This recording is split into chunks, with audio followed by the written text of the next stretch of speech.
در خوجگی دهخانی به نام سفر محمد و از جماعت دهات توکرک ناحیه وسه همگی 3 روز پیش از حاصل کشت اول این زمین عبارت از 1 هکتار خوجگی داران زیاده از 50 تن پیاز جانوری نموده با استفاده از آب و گذراندن جفت خوشصفت زمین را به کشت تکراری آماده کردند.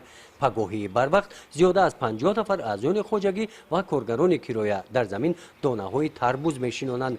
در این خوجگی با همین طرز کاربری همه سال زمین ثمرانک استفاده برده شده خوجگی داران درآمد خوب به دست میآورند. ما همین زمین جای گندم 2 حاصل میگیریم، هم گندم میکنیم هم تربوز خربزه میکنیم.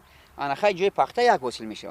قهرمان سفرов روبری خوجگی دهخانی است. شغل دهخانی را از پدرش سفر محمدov یکی از دهخانان رهبران موفق ساخت نو خوجگی داری در ولایت ختلان آموخته است.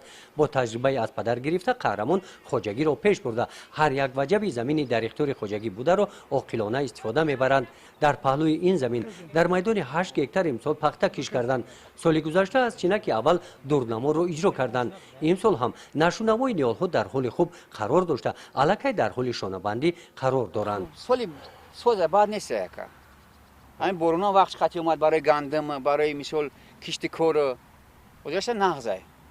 برای قهرمان زمین شناسی دیرینه است. آنها همدیگر را میفهمند. همین است سر موفقیت این خوجگی دار. حاصل تربوز از کشت تکراری سال گذشته این زمین طور شاهدان گفتند ارزش این محصولات را در بازار ناحیه 1 برابر ارزان کرد.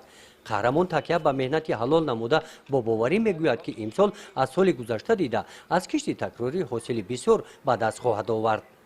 گزارش خواجه نظریف خدای نظر ظهوروف از ناحیه واسه برای برنامه اطلاعات نوید